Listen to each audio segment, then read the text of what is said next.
ahí mismo también, donde establezcan los grupos, van a establecer el horario. Y bueno, la modalidad posiblemente va a ser múltiple choice o verdadero o falso. Eso más o menos va a ser la modalidad. No sé si querés agregar algo más, Nati. No, ya se quitaron toda la ansiedad. ¿Cómo ingreso al aula virtual? Link del aula virtual. No, todos los que están preinscritas, ya tuvieron acceso al aula virtual porque ya están matriculadas. No podemos compartir un link en este momento. Bueno, me parecía muy interesante partir en este encuentro de todas las conceptualizaciones y las explicaciones que se realizaron el día de ayer con algunos textos, en realidad con los 2 textos que colocamos en la cartilla que pertenecen al módulo 1. Yo lo voy a hacer desde mi punto de vista, por lo que entendí ayer, que también, no sé si vos querés ir diciendo también algunas respuestas, porque hay algunas preguntas que quedaron ahí pendientes. Sí, En sí, el por hecho, por supuesto. ejemplo, el primero me pareció muy concreto, la manera de interpretar, cómo el abogado va realizando la interpretación de los casos. Me pareció muy interesante poder partir de este concepto de la interpretación y también de la traducción. Cuando una persona llega y nos comenta un caso, para ver también si es que nosotros, en este caso, podemos resolverlo desde la postura técnica y no desde la subjetividad, estableciendo en este caso contacto con las emociones. Primero mis emociones y también las emociones del cliente. Me pareció también que es muy concreto la explicación de ser racional en este contexto, también como lo dice el autor que le dimos para leer en El abogado y el futuro, el texto, que tiene varias partecitas. No solamente es de uno, sino que tiene varias y que hace referencia siempre a la profesión. Después de explorar nuevos caminos, muy interesante también el hecho de poder buscar estas nuevas soluciones a estas nuevas necesidades, una nueva realidad que se nos presenta. Sabemos que cambió muchísimo en todo lo que explicaste ayer relacionado con la digitalización de la justicia y cambiar los hábitos también que nosotros desarrollamos, como el hecho de poder ir y consultar, de presentar una demanda. Creo que eso quedó muy claro en toda la clase de ayer. A Sí, pesar de ello, también hay algunas preguntas. No sé sí, si... sí. A ver. Igual en estos días también vamos a ir viendo, cuando veamos lenguaje, vamos a ir viendo las partes de la demanda, las formalidades, es decir, las formalidades de los escritos que debemos presentar. Teniendo en cuenta lo que estás diciendo, Nati, y retomando un Sí, poco lo de ayer, es fundamental esto que decís, que cuando llegue el cliente uno pueda, frente a su relato, discernir lo que es emocional de él, lo que es técnico, o cuál es el caso, le decía yo ayer, y lo vuelvo a repetir, cuál es el caso, cuál es la circunstancia, qué es realmente el violentamiento del derecho, y también no mezclar las emociones de uno. Cuando yo logro separar esto, digamos, emociones de lo técnico, ahí es donde busco, busco traducir o busco interpretar la circunstancia y buscarle la normativa legal. Para eso también muchas veces debo explorar, porque actualmente hay toda un nuevo bagaje de circunstancias y situaciones, todas atravesadas por las tecnologías, que nos hacen que seamos, no solo tenemos que aprender a buscar la normativa aplicable al caso, sino que muchas veces tenemos que explorar por qué caminos vamos a ir andando para buscar, para llegar a encontrar algún fundamento o algo que me instituya el caso y diga, no, sí, acá tengo un caso de violación de derechos, de abuso de consumidor. buenísimo.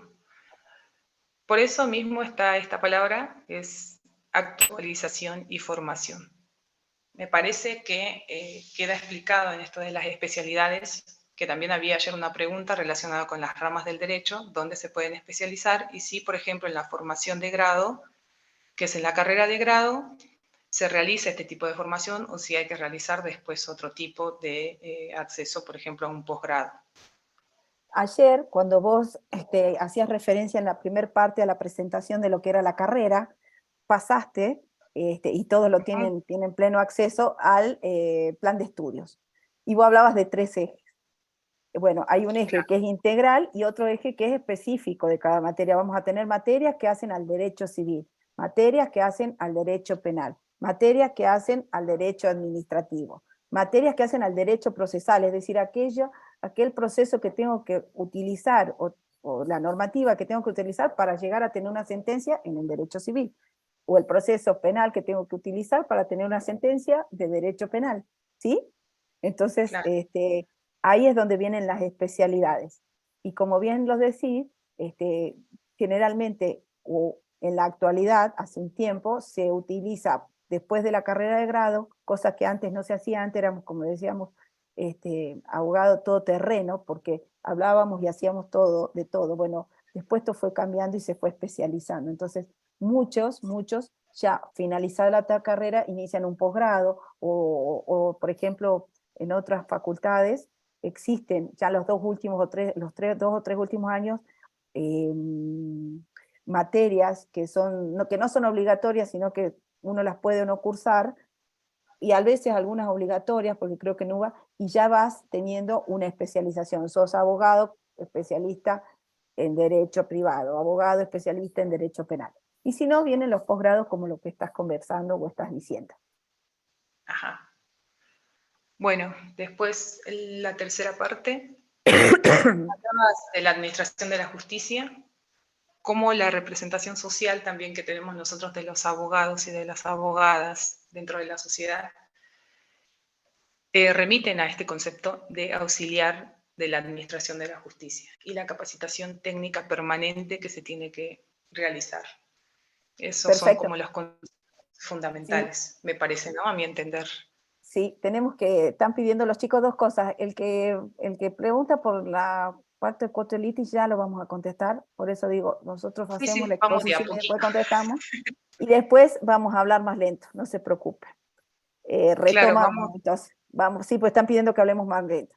Retomamos. Ah, bueno, ¿Por bueno, qué, por qué Natalia, o por qué planteamos esta filmina o esta presentación? Un poco para retomar los temas que hablamos ayer. Entonces, dentro del texto del abogado y el futuro, tenemos, digamos, las posibilidades, o dentro de eso, los autores que son cuatro autores que hablan sí, sobre el día del abogado y sobre la profesión del abogado. Hablan de cómo se debe recibir un cliente, cuáles son los actos o las acciones que uno realiza cuando recibe al cliente, y ahí es donde tenemos que escuchar su problemática, saber diferenciar qué es, saber diferenciar qué es lo emocional a lo qué es lo técnico. Y cuando nosotros encontramos que hay una cuestión de tecnicidad, o que hay un caso, como le decimos, o que se puede hacer un planteo jurídico porque hay una violación de un derecho, o al contrario, hay un derecho o un reclamo de un derecho, porque podemos reclamar quizás, no sé, una herencia o la participación sí, en un derecho hereditario. Entonces, cuando nosotros podemos discernir ese caso, buscamos la normativa aplicable y preparamos la presentación del caso. ¿A quién? claro. A tribunales. Pero hay circunstancias o hay momentos o estas nuevas tecnologías nos arrastran, y hay circunstancias, hechos que todavía no tenemos una determinada normativa técnica, digamos, específica. Entonces tenemos que explorar, y ahí es cuando hablábamos de los caminos exploratorios. Explorar, buscar qué le vamos a aplicar, cómo vamos a hacer para aplicar en esta circunstancia que no está previsto, buscar la vuelta para que se aplique este derecho, y realmente quien tuviera, este, quien tuviera, digamos, alguna conculcación de derechos salga satisfecho luego de terminado el proceso. Claro, y también pensar, me parece, en los mecanismos para solucionar ciertos problemas. Y estas nuevas incertidumbres jurídicas y estos vacíos que existen aún, por ejemplo, en el espacio cibernético, que aún no Exacto. está legislado y que, bueno, y que existen, ¿no? Consultas, deben existir consultas al respecto, pero que todavía no, me parece que no se abordan.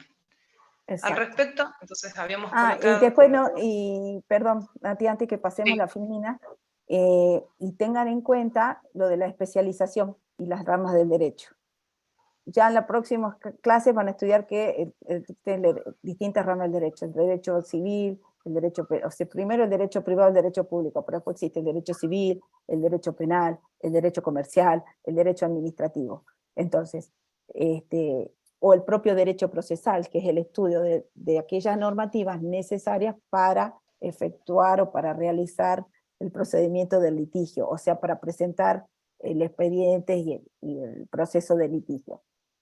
Todas estas especialidades las van a ir estudiando y están dentro del plan de estudio. Y actualmente es muy común que los colegas, o digamos que los colegas, aparte de tener el título de grado, hagan especializaciones y tengan título de posgrado. Ahora sí. ajá.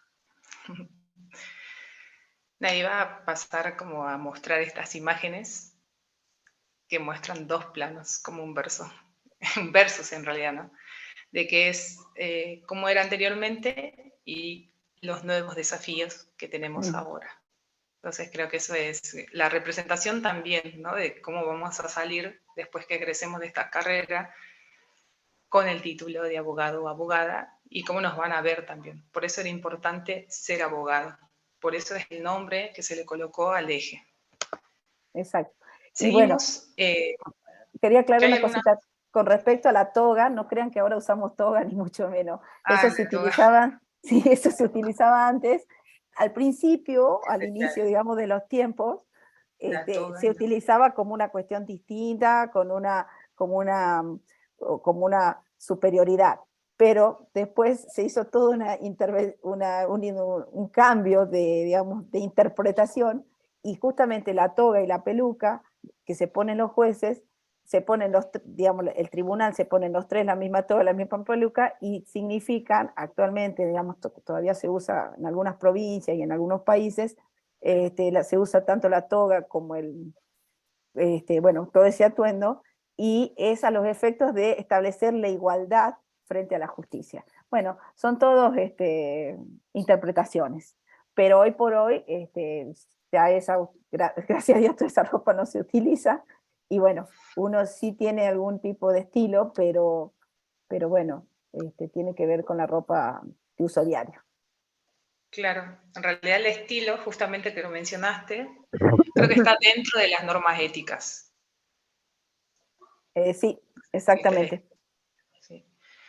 En el Ahora siguiente están entonces todos, habla sí, están todos, ética en el ejercicio de la profesión. sí, ahora están todos en el chat, están todos preguntando por las normas de ética. Tranquilos que los vamos a repasar a todas y las vamos a volver a Claro, leer a todas. Y las como de vamos a a poquito. leer, sí, no se preocupen, que acá estamos para caminar juntos y para construir este proceso de conocimiento y de aprendizaje mutuo, porque nosotros también vamos aprendiendo a medida que ustedes se van comunicando con nosotros y van haciendo preguntas. Sí, Nati. Sí, había pasado justamente a las normas éticas, las imágenes, que también regula muchísimo, o sea, qué es la ética en este caso. La ética está asociada mucho a la moral, estos criterios. No sé si querés explicarlo, porque ayer también había una consulta respecto de la conducta del Sí, abogado. Si quedó sí. pendiente o le explicamos, pero están muy relacionadas, me parece, las normas éticas entre sí. Exactamente. La conducta del abogado.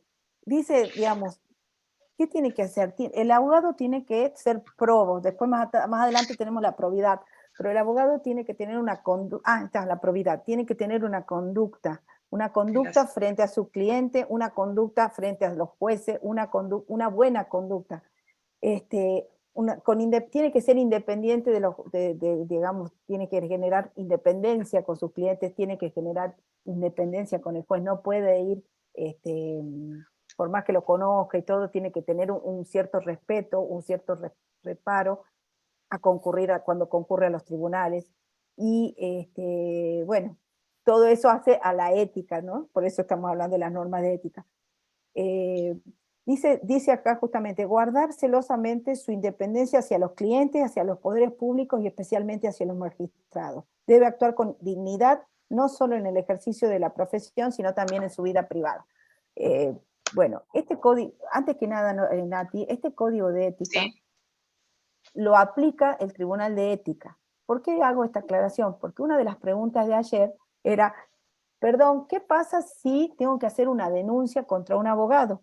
Ustedes van al colegio de abogados, presentan la denuncia pasa al consejo de administración, al consejo directivo del colegio de abogados, y el consejo directivo lo liga al tribunal de cuentas, al tribunal de ética, perdón, me quedé con el tribunal, al tribunal de ética. Este tribunal de ética va a ser un proceso donde le va a correr vista de la denuncia al abogado, el abogado va a poder ejercer su derecho de defensa, va a poder ofrecer testigos, pruebas. Por ejemplo, muchas veces las denuncias, es muy común que las denuncias sean, por ejemplo, porque yo recibí un pago de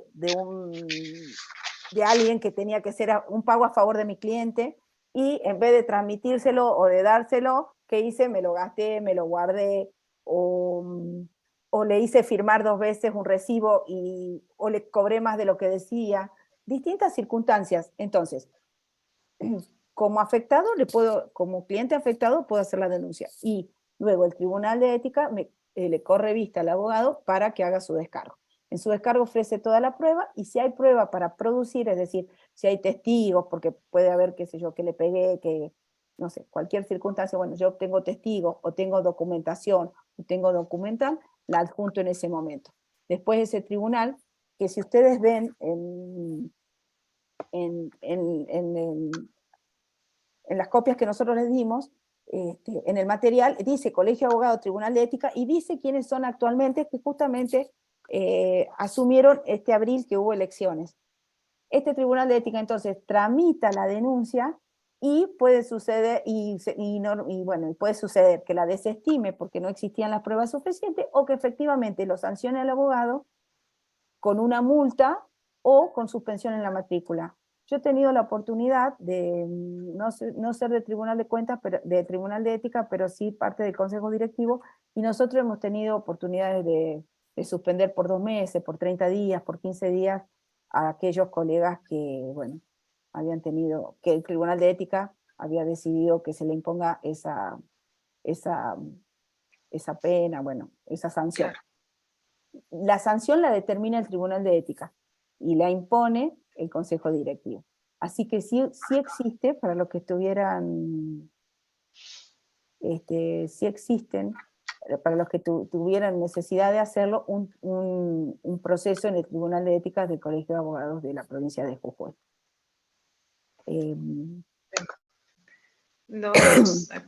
Hagamos un paréntesis.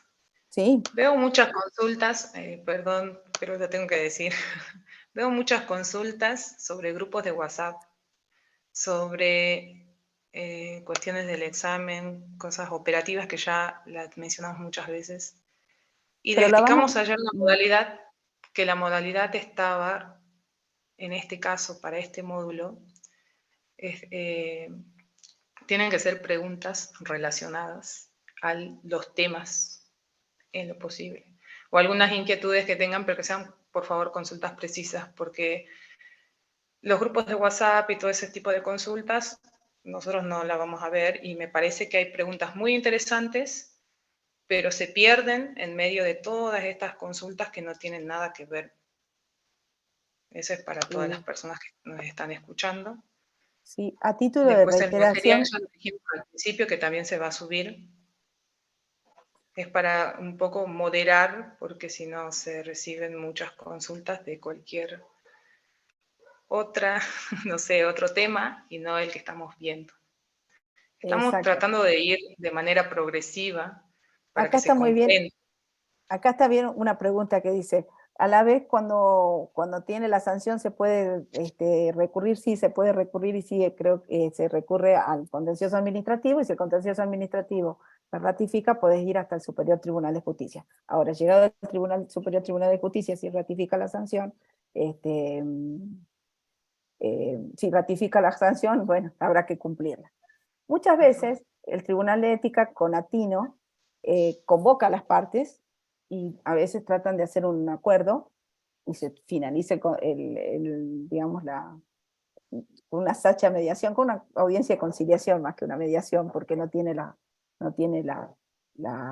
formalidad o no se utilizan las herramientas que se utilizan en la mediación, pero sí se convoca al letrado a veces y al denunciante a los efectos de que a ver si pueden limar sus asperezas y llegar a un acuerdo. Eso por un lado. Y volviendo un poquito a lo que estás diciendo, que consultan y reconsultan sobre lo mismo, lo decimos, no porque se renuevan, pero hay alguien que dice que está en Salta. Volvemos a repetir, el examen es este sábado, es después del mediodía, va a estar establecido en la página como todos los informes en el aula virtual, por grupos, de quiénes y a qué hora les va a tocar, y va a estar establecido el horario. Cada uno se buscará en ese listado y se presentará a rendir en el horario que decide. No se puede presentar ni antes ni después. Y el examen es a través del aula virtual. Volvemos a repetir, los únicos exámenes válidos van a ser a través del aula virtual. Si estamos hablando de aula virtual, va a ser mediada por la virtualidad. Entonces no hace falta que estén en ningún lado más que en su casa, con la computadora, ingresados al aula virtual y logueados en un Ju virtual, y ahí van a poder rendir el examen al horario que les toque. Listo, Nati, perdón. Ya está bien. Y no lo decimos más, y lo volvemos a decir. Creo que está bueno esto de que lo digamos ya, creo que está clarito, ¿no? No sé si genera alguna duda más. No es muy claro y ayer también fue muy clara la modalidad. Exacto.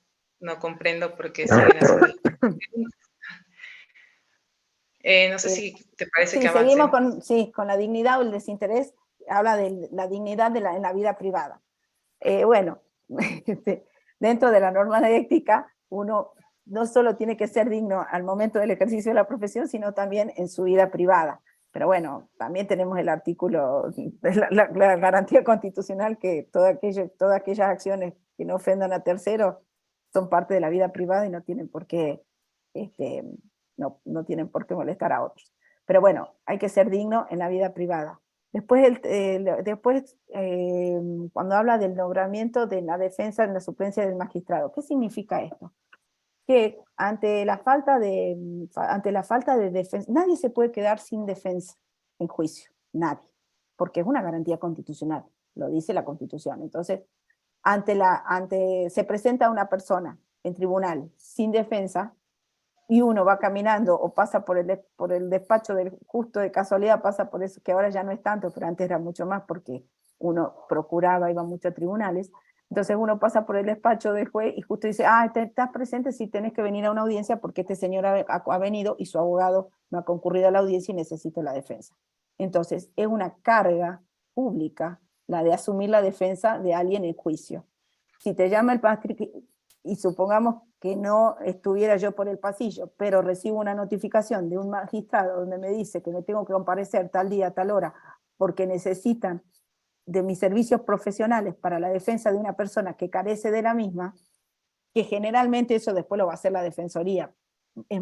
Era más común cuando uno pasaba por el pasillo y era más fácil, digamos, antes que llamar a un defensor, por ahí te convocaban a vos. Lo importante que tienen que saber acá, dentro de estas normas, es que ante el pedido de un juez o la orden de un juez, uno tiene que asumir la defensa de la persona a la cual le están convocando. No puede negarse, es una carga pública y también, bueno, está dentro de las normas de ética. Con respecto a la formación de la clientela, más las sociedades de abogados, es muy común, no le quedó claro lo de la probidad, bueno, ya vamos a retomar. Es muy común que los abogados puedan trabajar solo o pueden trabajar en social. Muchas veces se juntan, se aunan en social y trabajan en forma conjunta. Esto está permitido, no es ningún problema, y también lo dice, digamos, acá la norma, digamos, está dentro del código de ética. Lo que estas sociedades tienen que tener es cuidado con las publicidades. Es muy común, vuelvo a repetir, que tengamos sociedades de abogados. A ver, supongamos que Natalia, que nosotras dos somos abogadas, y que Natalia se Que no dedica es al el caso. derecho penal, que no es ella es profesora. No es mi caso. Ella se dedica al derecho penal y al derecho de familia, y yo me dedico al derecho civil y al derecho administrativo. Entonces, a los efectos de aunar, digamos, conocimientos, decidimos hacernos una sociedad. Bueno, la podemos hacer sin problema. Lo que sí vamos a tener que tener cuidado es con las propagandas. ¿Por qué? Porque las propagandas tienen que ver con la formación de la clientela. Yo tengo que ser también recatado. Puedo repartir mi tarjeta, puedo informar dónde tengo mi estudio, dónde tenemos nuestro estudio, pero bueno, siempre tiene que ser dentro del marco de una cuestión, digamos, ¿cómo diríamos? ¿Cuál sería la palabra? Razonable. No podemos, y esto viene de la mano, por ejemplo, que muchas veces hay muchos colegas que ante circunstancias muy difíciles, muy tristes, como puede ser un accidente, un fallecimiento, se presentan inmediatamente a decir, tomá, esta es mi tarjeta, vení, te acompaño, y ahí comienza un camino extraño, comienza un camino raro. ¿Por qué? Porque es verdad, en estas circunstancias donde todos, en cualquiera de esas circunstancias están mucho más vulnerables que en el resto de nuestros días, nos agarramos y nos va llevando el abogado y resulta que cuando termina el abogado, es verdad, nos hizo todos los papeles, no hay ninguna duda de eso, pero también nos va a exigir una contraprestación quizás a veces pecuniaria o económica que va a ir más allá quizás de lo que realmente corresponde en conceptos de honorario. Cada uno, como yo dije ayer, cuando dicen tengo que elegir o no, cada uno sabe cómo va a elegir ejercer su profesión. Porque nosotros podemos hablar 10.000 horas de ética, pero digamos, aquellas, la formación nuestra personal la venimos trayendo de antes y ese va a ser nuestra Desde forma. la carrera de grado. Desde la carrera de grado y desde nuestra propia educación. Y esto vamos a hacer nosotros, con nuestros principios, no me salía la palabra, los principios. Y bueno, eso tiene que ver con la formación de la clientela. Claro. Influye mucho, me parece también, la profundidad de los estudios superiores, la formación de grado. Influye muchísimo. El valor que le damos también a la formación, porque en este momento están... ¿Se cortó? No, está perfecto, te estamos escuchando perfecto, Sole. Nati, perfecto. No, lo que iba a decir, hacer como una reflexión de por qué en este momento hay tantas personas interesadas en cursar esta carrera, y cuál es el grado de profundidad también que se va a desarrollar en estos estudios de grado, en esta formación de grado que van a tener próximamente. ¿Cuál es el interés? Ayer lo trabajamos un poquito, pero eso tiene mucho que ver también con estos principios que comentaste, con esta aplicación de los valores morales y éticos y la relación que tengo yo en esta convivencia social que estoy desarrollando cada día. O sea, cómo comportarme, cómo ejercer también mi profesión y cómo quiero que me vean, porque no es lo mismo ser un abogado de famosos, me parece, que son los ejemplos que nosotros vemos desde afuera, que no pertenecemos al ámbito de la abogacía. Lo vemos desde afuera y vemos el abogado famoso que gana tanto dinero, y también vemos abogados comprometidos, por ejemplo con causas más comprometidas con la sociedad. Entonces, también forma parte de esta decisión, de este discernimiento del que ya venimos hablando anteriormente, pero que es muy, muy importante que lo tengamos en cuenta. O sea, cuál es la profundidad, el grado de profundidad o el valor que le vamos a dar a la formación. Quiero hacer una aclaración, porque no entienden lo de la formación de la clientela o lo que tiene que ver con la propaganda. Les voy a leer bien como dice el texto y lo vamos a volver a mejor, analizar. Porque hay algunas cuestiones ahí en el... Hay muchas preguntas en el chat. Sí, sí es que tiene un lenguaje que es bastante como... Sí, dice, digamos, el punto 8, el apartado 8, dice, formación de la clientela. El abogado debe evitar escrupulosamente la solicitud directa o indirecta de la clientela, absteniéndose de toda publicidad sospechosa o excesiva. Y hágame acordar porque ahí va a hablar un poquito de la garantía de del juicio. Al solo efecto de dar noticia a su dirección y teléfono, horas de consulta, puede publicar aviso en los periódicos. En tal caso, no debe hacerlo de un modo demasiado llamativo o en formato de gran tamaño, limitándose a emplear el tipo general o corriente de texto y superficie. Tantos mejores cuanto más discreto aquel y más reducida esta. Los grandes avisos, las circulares cuyo texto no se suscriba a las menciones más arriba expuestas, son contrarios a la profesión. En primer término, les quiero declarar que esto tiene muchos años, que esto era cuando solo existía el periódico, porque hoy podemos ver propagandas en Instagram, propagandas en Facebook, pero tienen que tener cierto decoro, cierta, digamos, tienen que ser acorde al servicio que uno ofrece. Y esto tiene que ver también muchas veces porque es muy común que los letrados, digamos, los letrados somos los abogados, que los abogados digamos, vení tranquilo, tenés el juicio ganado. No, señor. El juicio se gana o se pierde cuando digo yo, cuando, no es que digo yo, es así, cuando la sentencia se encuentra firme y consentida.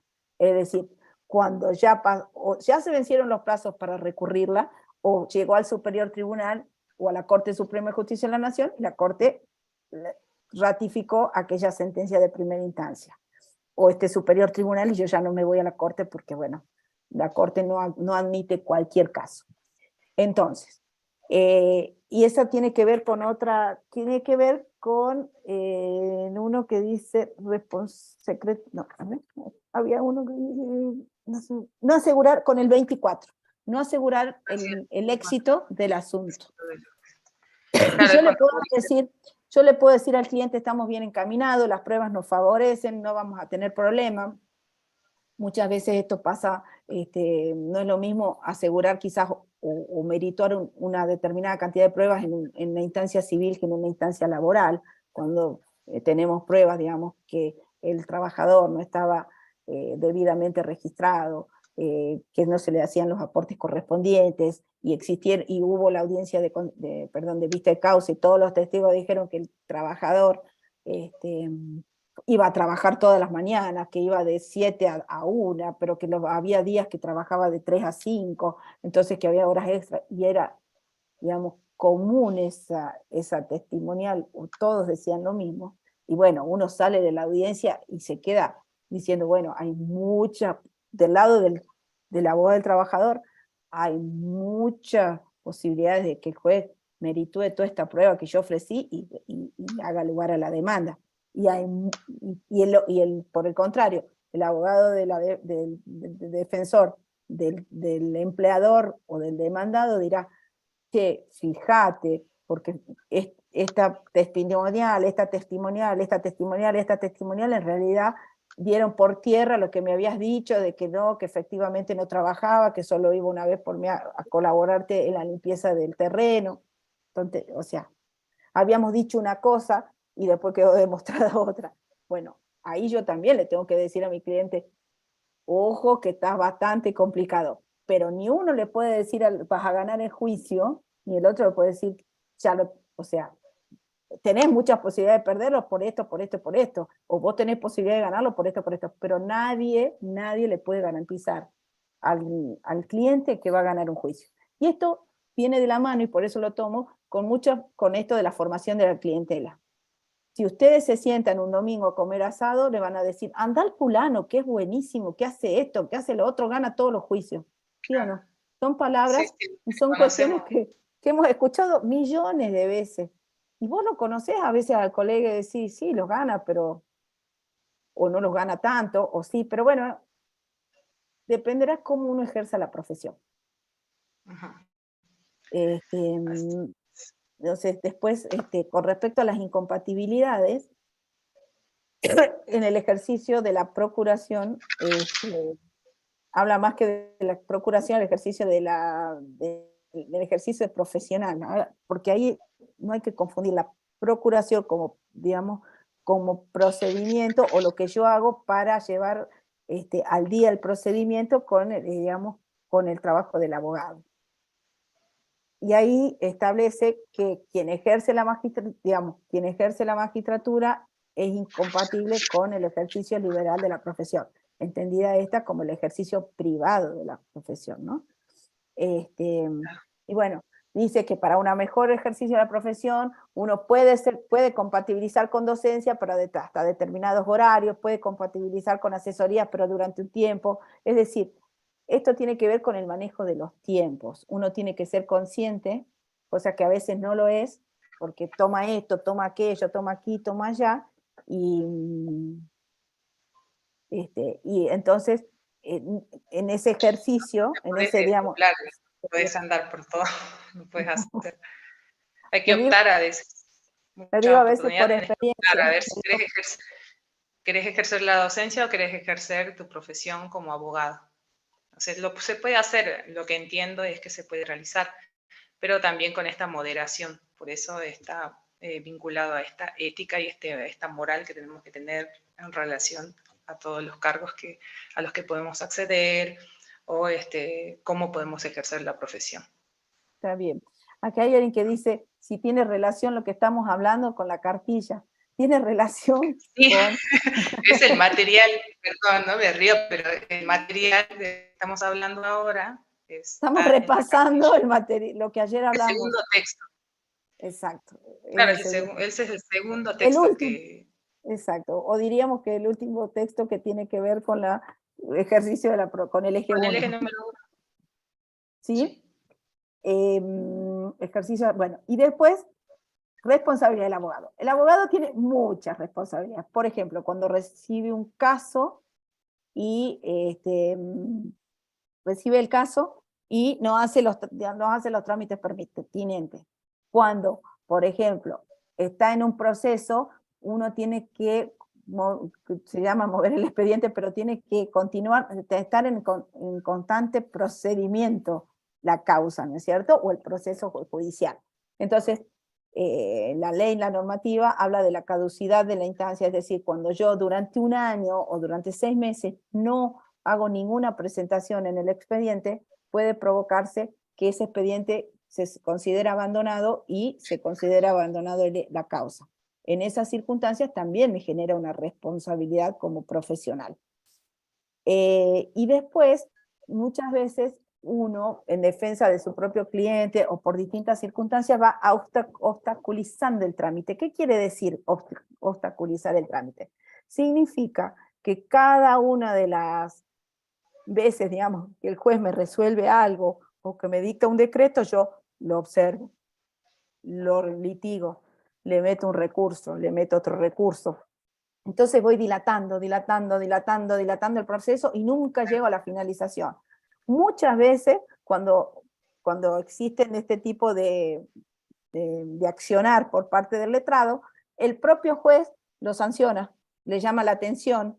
Es muy grave que te llamen la atención. Yo lo que más conozco es llamar la atención, porque ya si te llamaron la atención, es muy grave.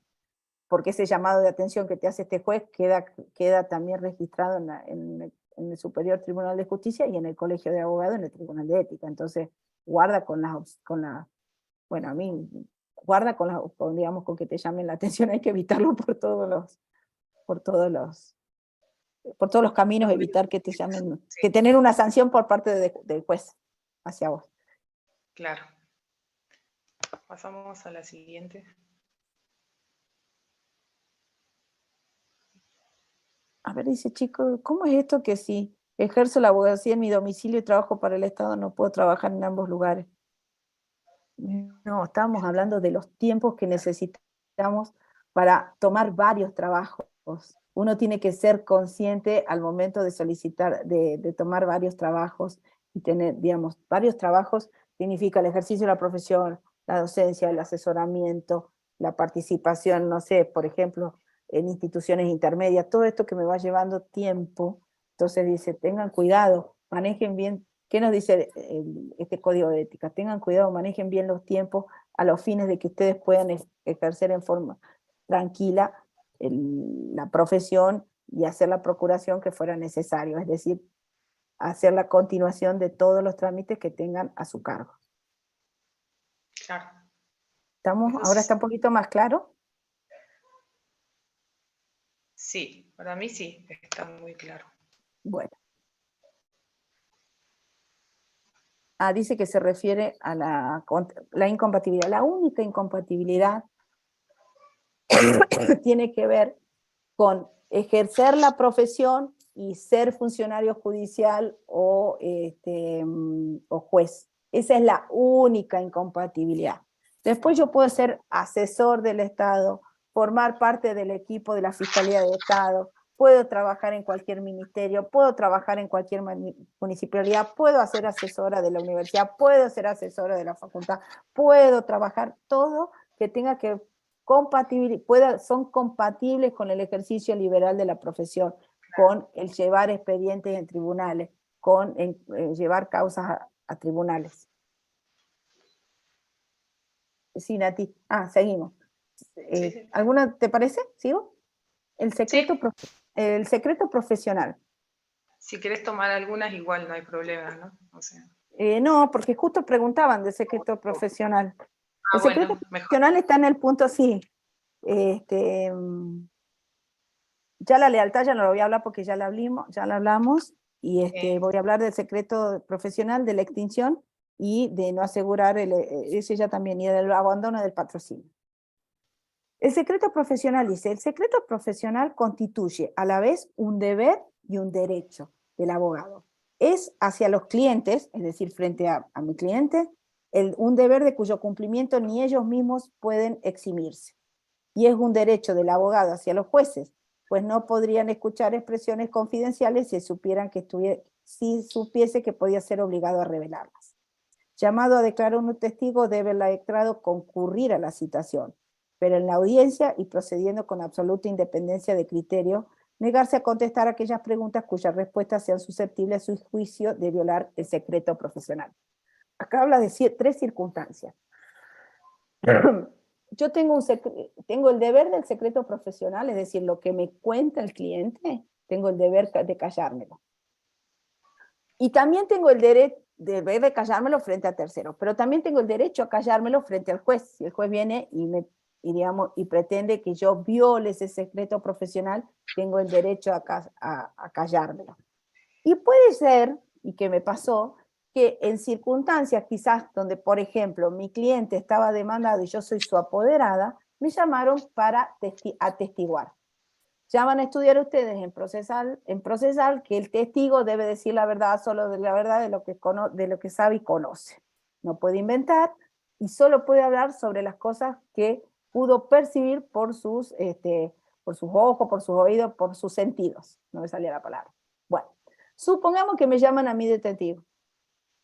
Y la pregunta que me hacen tiene que ver con el secreto profesional que yo tengo el deber de cuidar hacia mi cliente. Bueno, tengo el derecho, ahí tengo también el derecho de decir, no señores, esa respuesta no la voy a contestar porque me comprenden las generales de la ley, porque yo tengo que resguardar el derecho profesional. ¿Se entiende? Sí. Bueno, eso por un lado. Y después, ¿cuándo se extiende? O sea, ¿hasta cuándo debo guardar el derecho, la obligación del secreto profesional? La obligación del secreto profesional cede a las necesidades de la defensa personal del abogado, cuando es objeto de persecuciones de su propio cliente. Supongamos que mi cliente, tenemos un intercambio de opiniones, surgen inconvenientes entre nosotros, y él empieza unas circunstancias persecutorias, o algunas circunstancias que tienen que ver con mi vida, digamos, con la integridad de mi vida, o de mi persona, o digamos, con mi integridad. Entonces ahí yo sí puedo dejar sin efecto el secreto profesional y decir, no, porque vos esto, y dar a conocer lo que yo conocía, o lo que yo supe por ser su abogado. Claro. En definitiva, les voy a decir algo que usamos en la calle. Cuando nosotros se presenta a nuestro abogado, a nuestro cliente, y por eso hablamos del secreto profesional, uno tiene que saber guardarlo y velarlo. Porque cuando uno se sienta, le dice a su cliente, a mí como al cura, ya ahora ya no muchos nos confesamos, pero en una época todo el mundo se confesaba. A mí como al cura, me decís toda la verdad, que después de la puerta para afuera vamos a ver qué decimos. ¿Y por qué es importante que el cliente le diga a uno la verdad? Por esto que hablábamos hace ratito, cuando decíamos buscar los caminos y las soluciones exploratorias, por la interpretación y por buscar el mejor camino para llegar a la solución. Entonces, si yo sé la mitad de las cosas, voy a poder asesorarlos sobre la mitad del camino que podemos hacer. En cambio, si sé cómo sucedieron de verdad las cosas, les voy a buscar la mejor opción para que salga, en el caso que fuera demandado, que salga lo más airoso posible. Y bueno, ahí estaríamos un poquito. La lealtad hacia el cliente ya le hemos hablado, y Sí, asegurar el éxito del asunto también ya lo hemos hablado. aquí Lo de los piden la honorarios. explicación de la publicación de escritos judiciales, que es la número 15. Ah, la número 15, ahí me fijo. Publicación de escritos judiciales.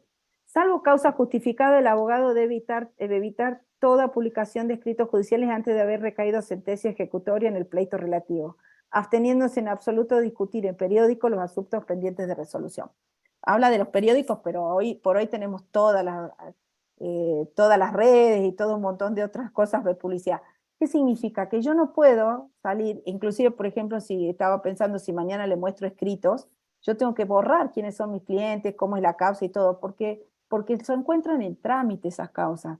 Y no es necesario, no es pertinente la publicación de aquellos escritos donde las causas, como dice acá, se encuentran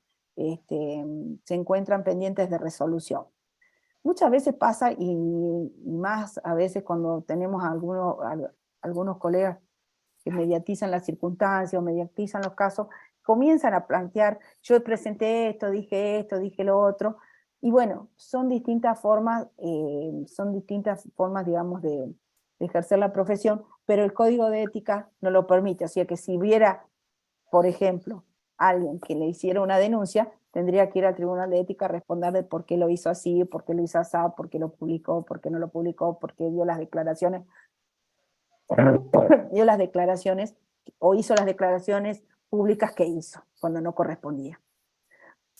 Y esto no es solo para el abogado, perdón, no es solo para el abogado, sino que muchas veces hay algunos jueces, no pasa tanto aquí en la provincia, por suerte, pero sí lo podemos ver por televisión, algunos jueces que también hablan de más, pero cuando el juez habla de más, la parte tiene derecho de ir y recusarlo y decirle, yo voy a dejar, te voy a recusar, vos no vas a trabajar más en mi litigio porque hiciste por esto, por esto y por esto. Y muchas veces hacen lugar esa recusación y pasa al juez subrogante o subsiguiente. Yo tengo una consulta. Sí. Yo tengo una consulta cuando hablaste sobre la publicación de los escritos en periódicos. En Sí. alguna oportunidad tuve el acceso a una revista. Uh-huh. ¿Esos serían los periódicos? Sí, hoy por O hoy. sea, donde el No se olviden que acusado, abogado, esto es muy antiguo. Esto es muy antiguo. claro, Entonces escribe, solamente va en esa contando época el había caso y cómo se realizó periódico. la resolución de ese caso. O sea, que publica en una Pero, revista, pero puede ser publicó una la revista de... resolución, ¿Cómo? publicó la resolución, porque sí. No, va contando, o sea, cuenta cómo se realiza la resolución de determinado caso. En ese, o sea, yo entiendo que tiene que ver con un escrito que está vinculado, o quizás es ficticio, no sé, pero es una publicación en una revista. Es Sí, de un tiempo pasado, ¿no? No es de ahora. habría que verlo porque también es verdad, o sea, los escritos que hacen referencia, como bien lo indica, son a los escritos de partes que se presentan en tribunales y para aquellas causas que no hay resolución. Yo una vez que tengo resolución de la sentencia, la misma se encuentra firme y consentida, ya Ah, puedo claro, publicar la sentencia, puedo publicar y puedo decir, che, en tal caso, y ahí sí, en tal caso se aplicó así, cuando pasó esto, se aplicó esto, y ahí sí puedo publicar todo, pero ya está resuelto. claro. Me parece muy interesante eso de las publicaciones porque Sí, también es un ejercicio de escribir exacto. y No, y ya no, escribir lo que vas vivenciando en el ejercicio de tu profesión. no, Y cómo eso y lo puedes transmitir a otras personas a través de exacto. la divulgación.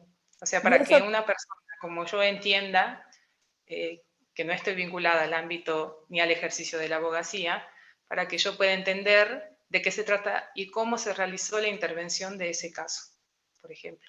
Por eso pienso que está muy relacionado. sí. No, no solo eso, sino que cuando veamos textos, y cuando ayer hablábamos de digamos, dentro de los roles que también pueden ser el abogado puede realizar trabajos académicos, lo que posiblemente estés contando vos sea de un trabajo académico publicado en una revista. Y que tenga, y sí, es muy común que las sentencias sí después tengan cada uno de los jurisconsultos o de los académicos, sienten posición a favor o en contra de esa sentencia, o sienten, digamos, antecedentes, decir, bueno, o hagan, por ejemplo, un recuento de antecedentes, y en esta sentencia, en esta sentencia, en esta sentencia se dijeron, este tribunal de Santa Fe, el de Córdoba, el de Jujuy, dijeron lo mismo. Entonces es como que después se aplica y vas a explorar, y ya estás en un punto más adelantado en la exploración del camino. Claro. Magnífico. Bueno, esto también Creo que me quedan quedaba... las últimas. Bueno, sí, explícalo, no hay problema. No, lo que quería era decir con el respecto a los fondos. Cuando uno es apoderado, es decir, cuando está representando devolución de fondos, dice no asegurar el éxito del asunto y devolución de fondos. Cuando uno está representando digamos, el cliente le da un poder, generalmente en ese poder establece para representar en juicio, para presentar cautelares, bla, bla, bla, bla, pero un montón de funciones, y entre esas para percibir sumas de dinero que pudieran corresponder por cobranza. Entonces, el juez sí muchas veces, ahora es menos, ¿por qué? Porque ahora las transferencias, al ser todo digitalizado, las transferencias uno da la cuenta y se lo da directamente se lo transfiere directamente al cliente. Pero épocas anteriores, uno sacaba las órdenes de pago, porque había una sucursal del banco macro en tribunales, y ahí era donde se hacían los depósitos, por ejemplo, de las indemnizaciones. Entonces, cuando depositaban la indemnización, como yo era apoderada, podía sacar ese dinero y a nombre de, o sea, el juez me decía, bueno, la plata que le corresponde a Natalia, saquen el cheque, digamos, la orden de pago a favor de Andrea Clapier. Porque el poder me autorizaba a mí a cobrar. Pero inmediatamente yo cobro, tengo que hacer esa devolución de fondos al cliente. Y ahí es donde muchas veces vienen los problemas, y ahí vienen las cuestiones después que se plantean en el Tribunal de Ética, porque hay colegas que o demoran en devolverlo, o demoran en avisarle a su cliente que tienen los pagos, o se retardan muchas veces en hacer entrega de los mismos. Falta la última. Reemplazo de colegas, bueno, con respecto a reemplazos de colegas, uno siempre que viene un cliente, un nuevo cliente diciendo que tenía un abogado anterior que en definitiva no lo podía atender, o porque ya no le lleva el juicio, o porque no tuvo problemas y no quiere más, uno previo a presentarse representando a ese nuevo cliente, tiene que primero preguntarle a esta nueva persona si ya le revocó el mandato o el poder, punto número 1. Y si no, constatar que si fuera un patrocinio, que el letrado haya renunciado al patrocinio. Y muchas veces es pertinente y oportuno llamar al colega y decir, quiero que sepas que vino a verme Juancito Pérez y me pidió que asuma la representación en tal caso. Yo sé que estabas vos, así que le informé que tiene que primero revocarte el poder y después me va a venir a ver a mí. Eso se refiere. Con respecto a la estimación de los honorarios, hay una ley actualmente que hace 3 años que está vigente, que habla de los honorarios. Los honorarios se pueden pactar.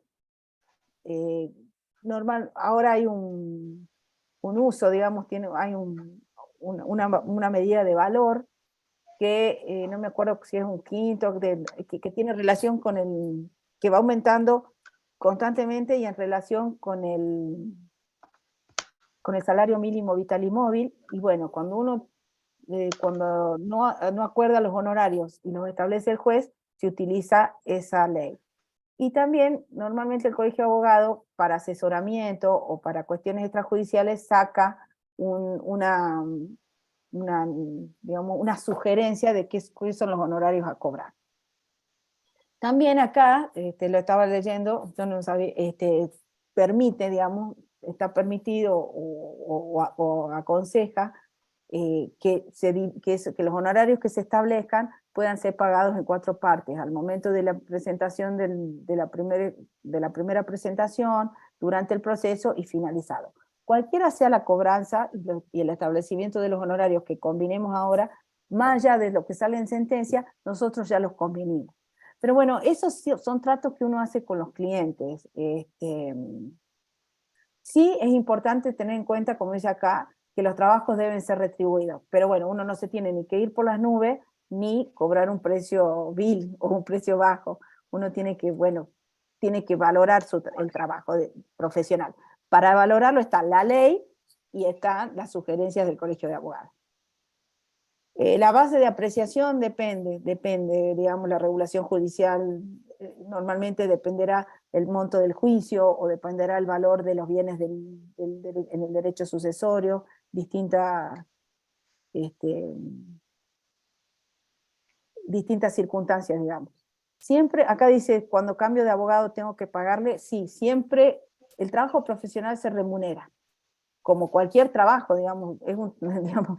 Entonces, si yo voy a cambiar de abogado, posiblemente le tenga que ir a preguntar cuánto le debo al que estoy dejando, y le tengo que preguntar al nuevo qué me va a cobrar. Es muy común, y esto lo digo como una mala práctica y como una digamos, para que en el futuro no les pase lo mismo. Es muy común que lleguen, los que cambien de abogado lleguen porque han tenido una mala experiencia con el abogado anterior, porque quizás en algunas circunstancias le cobró demasiado. Entonces, cuando uno establece los honorarios de este trabajo, él dice, pero yo ya los pagué. Pero se los pagaste al otro abogado que los hizo o no los hizo, no sé. Pero en este caso tenés que volver a pagar. Así que es muy común que el que viene derivado o viene por enojo con otro abogado no quiera pagarle a uno diciendo voy a ir a este que es bueno, que me va a entender, que me va a sacar del problema. Pero bueno, nada. Cuando hay divergencias sobre los honorarios, sí los puede dirimir el juez, y cuando el cliente o el perdidoso, si soy abogado de la actora, supongamos que el demandado no paga todavía mis honorarios, puedo iniciar la ejecución de los mismos mediante un proceso en tribunales. Y bueno, la intervención del asunto patrocinado por el colega tiene que ver con lo que acabamos de decir de cuando cambiamos de abogado. La prohibición del pacto de quota litis. En Jujuy está prohibido el pacto de quota litis. ¿Qué es el pacto de quota litis? Es la posibilidad contractual que tiene el abogado de acordar con el cliente una cuota o un dinero determinado para el supuesto que ganara el juicio y que tuviera sumas a cobrar. Bueno, algunos hablan del 5%, otros hablan del 10%, otros hablan del 20%. En Jujuy no está permitido por ahora, no sé si algunos casos, si por ahí se modifican la ley de aranceles, lo permite, o creo que en la nueva ley lo permite, no me acuerdo la verdad de eso, chicos.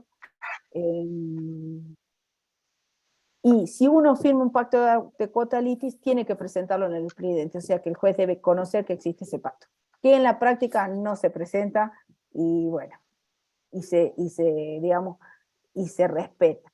Salvo que no se respete, por ahí los colegas lo presentan. Pero bueno, son prácticas por ahí de cada uno. Con respecto a las recusaciones y las relaciones del magistrado, existen en el Código Procesal Civil ciertas causales que tienen que ver con la recusación. Uno puede recusar al juez y el juez se puede excusar con uno.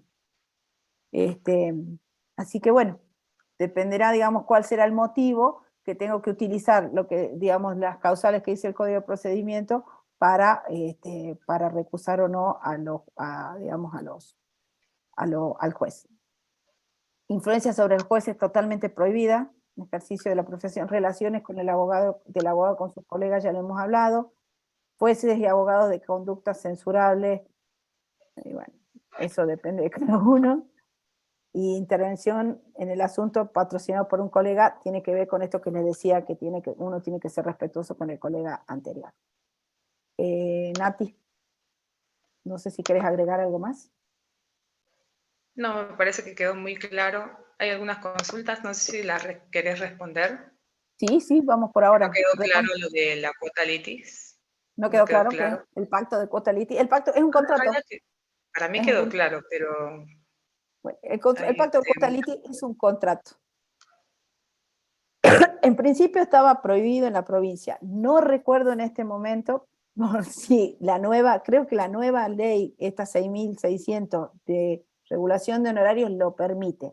Ahora, para que ese pacto Costa Liti sea válido, primero lo tenemos que suscribir.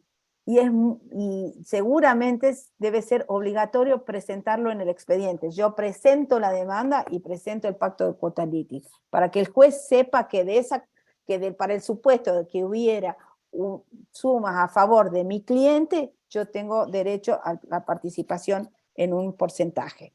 Eso es lo que dice la ley o lo que corresponde. En el diario, digamos, en el día a día, se firman pactos de Costa Liti, por ahí son superiores a los que sugiere la propia ley, entonces se guardan en el despacho de cada uno. Y será después discusión entre el colega que lo planteó y el cliente que lo firmó, porque también pasan esas cosas, entre el cliente que lo firmó y decir, bueno, arreglar las cuidas. Caen al estudio porque fuimos a lo de la doctora Natalia, y la doctora Natalia me hizo un pacto de Costa Liti que ahora no le quiero pagar porque es mucha plata. Bueno, hijito, pero vos sos mayor de edad, tenías capacidad, cuando vos le presentaste, él te presentó el pacto de Costa Liti y vos se lo firmaste. O sea, ¿es un abuso? Sí. ¿Hay un abuso de derechos? Sí, pero vos también.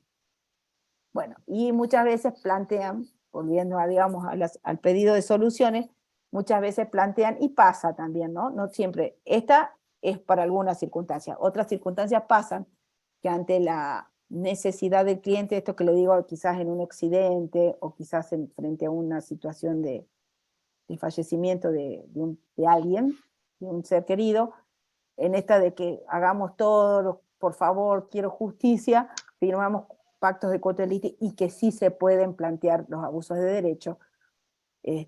Pero esto es muy finito lo que estoy diciendo, chicos, es muy finito, no pasa. Sí. Más general. Sí, no, es muy finito. Puedes llegar a plantear el abuso de derecho, pero bueno, no es, digamos, lo más común. Porque quien lo suscribe tiene es un adulto con capacidad suficiente para adquirir derecho y contraer obligación. Así que bueno.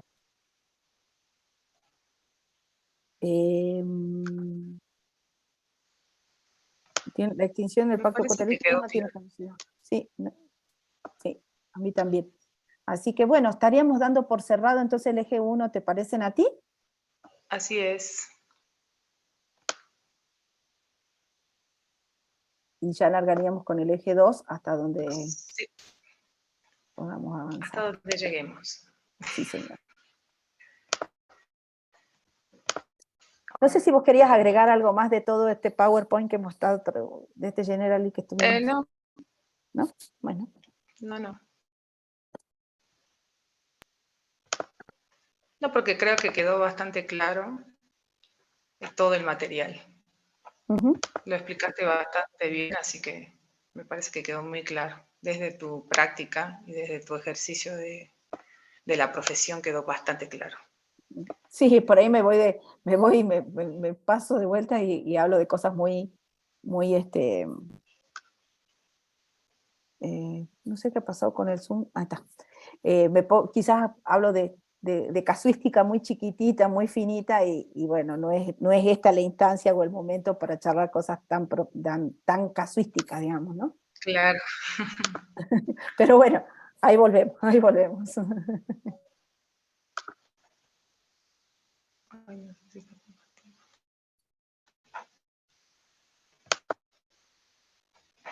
Bueno, me parece que ya se está compartiendo en mi pantalla. Sí se está compartiendo eje 2, empezamos. Sí se está compartiendo. Lo estoy viendo por YouTube también. Bueno, vamos a dar inicio al eje 2, que no está tan relacionado con la abogacía y con el ejercicio puro y exclusivo de la abogacía, sino que es un panorama general. Vamos a empezar con los primeros contenidos que plasmamos en el programa académico, que está también dentro de la cartilla, módulo 1. Es importante que aprendan a leer lo que dice el programa académico, están las fechas de evaluación, está también la modalidad con la cual se va a realizar la intervención, y que vean, seguramente ya lo vieron, las citas bibliográficas, porque están realizadas al final del programa académico, para que vayamos realizando la construcción de este rol de estudiante universitario desde que estamos en este módulo hasta después ingresar a la carrera. ¿Por qué Nati, insistimos en esto? Nati ¿Sí? dice que vayamos despacito. Dice que... Bueno, sí, trato de ir lo más, sí, yo trato de ir lo más despacio Sí, que se sí, sí, pero puede. parece que en algo, o lo decían por mí en algún momento, nos Ah, envalentonamos y quizás, dice, ya terminó el módulo 1, empezó el 2 no, vamos por el eje 2 que del módulo, pertenece al al módulo. programa académico del módulo 1. El módulo Así. 1 finaliza el 16. Eso ya lo explicamos. No sé, ahora... ¿Por qué es importante? A ver, empezamos con el eje número 2. Lo que quería decir antes de continuar era de que se aprenda a leer, en este caso, la bibliografía, el programa académico, porque es lo que hace el rol del estudiante universitario. ¿Por qué insistimos tanto en esto? Porque el módulo se denomina lectura y comprensión de textos en la práctica del derecho. Sobre la práctica del derecho hablamos en el eje número 1, que ya lo desarrollaste bastante bien, y ya lo explicaron, ya hicieron las consultas, y que vienen muy entusiasmados por estudiar esta carrera. Pero para estudiar una carrera universitaria necesitamos, como todas las herramientas, y entender también cuáles son los fundamentos del trabajo intelectual. Porque si bien seguramente las personas que están ahora en esta transmisión ya realizaron otra carrera universitaria, seguramente, puede ser también que es la primera vez que se topan con estos tipos de textos dentro de la universidad y dentro de una carrera universitaria. Es la primera vez que van a participar. Entonces, ¿por qué es tan importante? Porque ayer le mostramos también el plan de estudio. Es para que se ubiquen, vayan situando la práctica de estudiante universitario dentro de una carrera y dentro de una escuela y dentro de la universidad. Entonces nosotros vamos a orientar este módulo a el desarrollo de actividades más prácticas en los últimos encuentros, serían los últimos 2 encuentros, que tienen que ver con estas herramientas del trabajo intelectual o académico, que es también una de las funciones que vos marcaste muy bien ayer, el hecho de construir un perfil para ser investigador en temas varios que también impactan a la profesión. Así que partimos, en este caso, vamos a colgar, después de que finalice la clase, vamos a colgar este blog que habla sobre la reflexión sobre el lenguaje humano. ¿Por qué colocamos de manera general? ¿Por qué pensar el lenguaje de manera general? ¿Y por qué pensar después en la comunicación? En primer lugar, si vamos al blog, bueno, después del blog, porque si no ahora tengo que dejar de compartir la pantalla. ¿Qué es lo que es un blog bastante sencillo? Que también sirve para que nosotros vayamos conociendo cuáles son las herramientas y cómo son las formas de búsqueda y también este discernimiento que tenemos que tener en la información que nos provee, en este caso, Internet. Si es que sirve o no sirve para nuestra construcción del rol como estudiante universitario, porque no podemos hacer citas de lugares o páginas que no corresponden y que no tienen ninguna relación con nuestra formación. Este es un blog muy sencillo, muy cortito, que nos habla, que nos invita a reflexionar sobre el lenguaje humano. En este caso, hace primero una diferencia entre las abejas, el lenguaje que manejan las abejas, a ver si es un tipo de lenguaje o no. Es una pregunta más o menos como, no sé si llega a ser filosófica, pero es una pregunta como de cuestionamiento personal, ¿no? Nos muestra una diferencia, la primera diferencia que nos va a mostrar en este caso el blog. Quien escribe el blog, en este caso es, al final, Paola Celi. Lo escribió el 7 de diciembre del 2022. para poder hacer esta reflexión. A ver, ¿cuál es la primera diferencia? Que nosotros podemos pensar a futuro o proyectar nuestra visión futura sobre una determinada, no sé, sobre un determinado deseo, sobre una determinada situación. En este caso, ayer se visualizó bastante bien con esta pregunta y la pudieron comentar también en el chat. De esta pregunta de por qué hacemos, cuál es la visualización que tengo yo a futuro, la visión que, cómo me voy pensando. O sea, nos sirve en este caso el lenguaje para poder expresar estos pensamientos. Es como una transmisión del pensamiento, una visión a futuro de lo que va a ser el pensamiento. ¿Cómo se transmite en este caso? Nosotros hablamos siempre con palabras, no podemos utilizar estas palabras para establecer como diversos consensos. ¿Qué es un consenso? Es un acuerdo que se realiza entre partes. Hay diferencias, por ejemplo, cuando se tiene en cuenta, el ejemplo que da en este blog es de la fresa. ¿Qué es la fresa?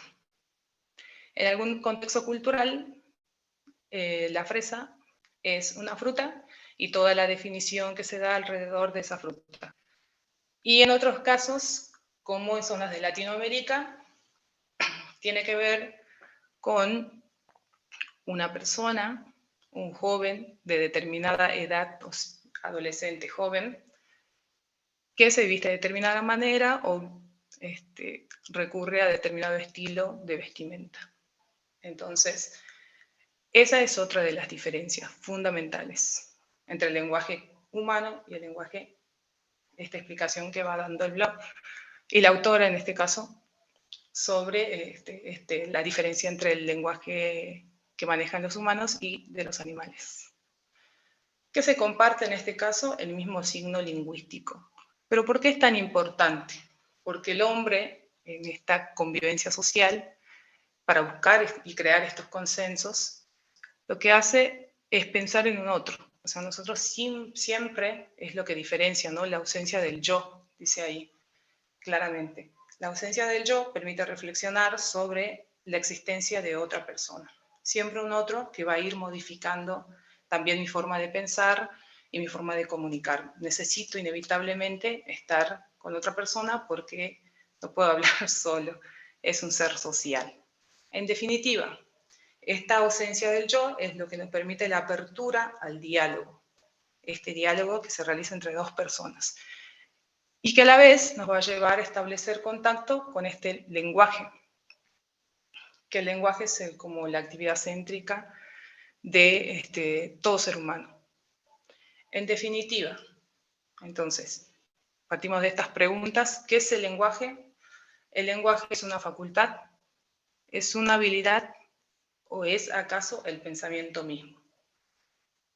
Con lo expresado podemos decir que las preguntas como son bastante acertadas, que nos llevan también a establecer ciertas reflexiones sobre lo que sería el lenguaje y para qué lo utilizamos, por qué es tan importante y por qué partimos de esta base general, porque más adelante vamos a ver cómo se realiza la aplicación en los diferentes tipos en las clases serían, mejor dicho, de lenguaje y por qué hay ciertos lenguajes que están relacionados con las disciplinas académicas y en este caso, cómo está relacionada con la disciplina del derecho.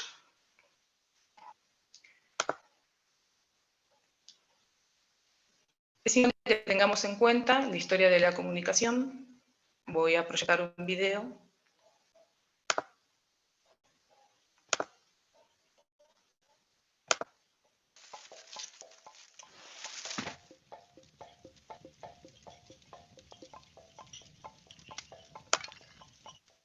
El ser humano siempre ha tenido la necesidad de dejar huella.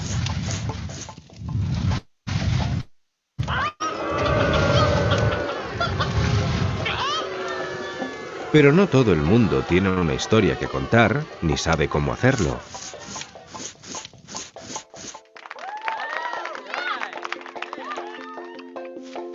Siempre ha habido quien encontraba el soporte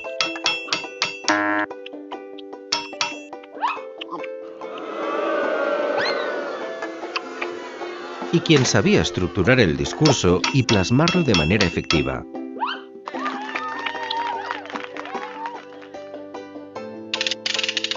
Llevar tu soporte a un público amplio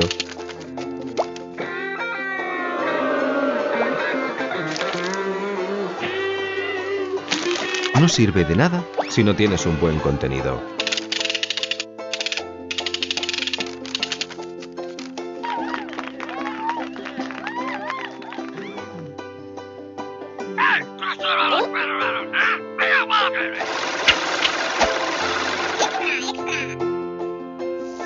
Crear un relato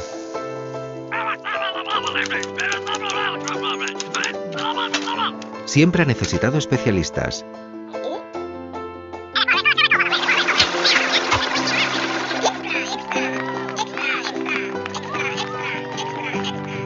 Ahora todo es diferente. Hay gadgets, soportes, comunidades, redes sociales y formas de interacción para todos los gustos. Nuestra forma de comunicarnos ha cambiado para siempre. ¿Todo ha cambiado? Puede que no todo. Sea lo que se dedique tu empresa, necesita contenido para establecer una conversación con su público objetivo. En Factoría Prisma nos dedicamos a la comunicación interna y corporativa, al marketing de contenidos.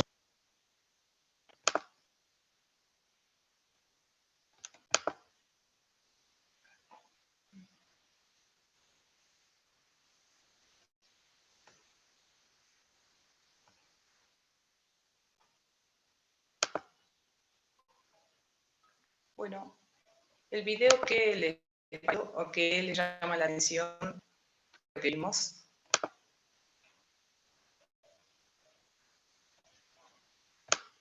Nati, me parece que estaría bueno si lo querés, ¿podríamos pasarlo de nuevo? Porque veo que... ¿Porque no se escuchó? No, se escuchó perfecto, pero como para la interpretación, como están todos utilizando mucho el chat, me parece. Si no, seguilo, más no hay problema. No, se escuchó perfecto, sí. Se vio perfecto. Listo. Si no, lo subimos después. Sí, en realidad es como una publicidad, pero como breve historia de la comunicación era para mostrar las imágenes, por eso. Si querés lo vuelvo a proyectar. No, está muy bien. Seguí, toma con tu teléfono.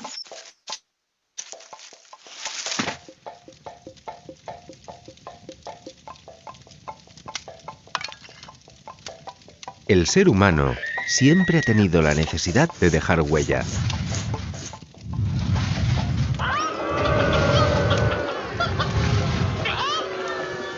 Pero no todo el mundo tiene una historia que contar, ni sabe cómo hacerlo.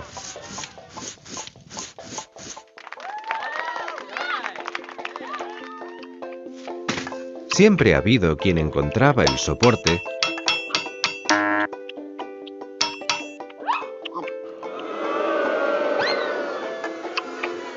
y quien sabía estructurar el discurso y plasmarlo de manera efectiva.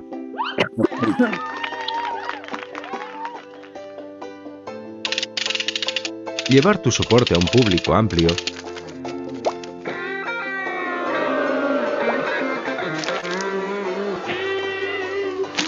no sirve de nada si no tienes un buen contenido.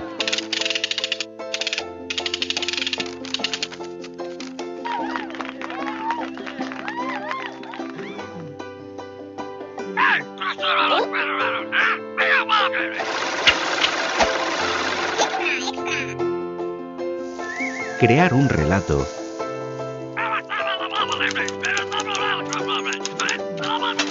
siempre ha necesitado especialistas.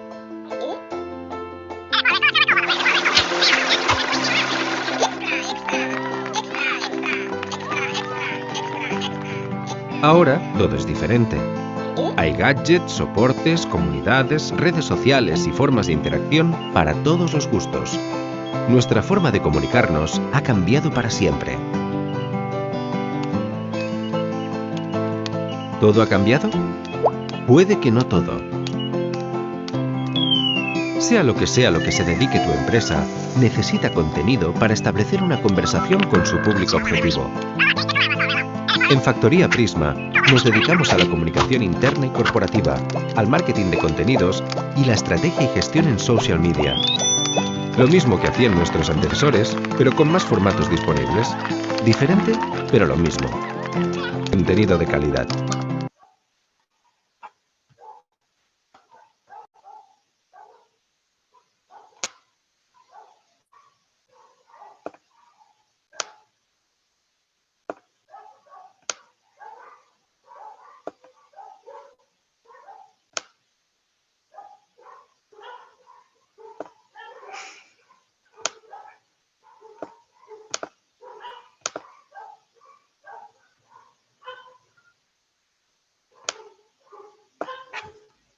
Bueno, a ver. Bueno, ¿qué les pareció el video? Nosotras tratamos de hacer que estos encuentros sean lo más dinámico posible, con las limitaciones que tenemos, de que no les podemos compartir, porque no sabemos si van a ingresar o no a los links, por ejemplo, para hacer actividades un poquitito más recreativas, porque está buenísimo que ¿Estás hablando, Andrea? No, para nada. No, te estoy escuchando. Te escuchamos perfecto. Bueno.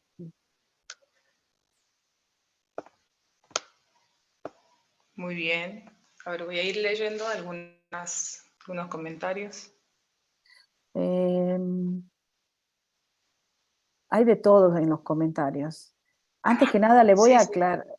¿Puedo empezar a aclarar todavía algo de lo mío? Sí, no hay problema. Bueno, hay una persona que puso 10 veces, ¿qué pasa si, ya ni me acuerdo cómo era la pregunta de Susana? Que yo dije tajantemente que uno no podía negarse a la designación oficial. En principio no se puede negar, salvo que se demuestre, dice ella, salvo justa causa.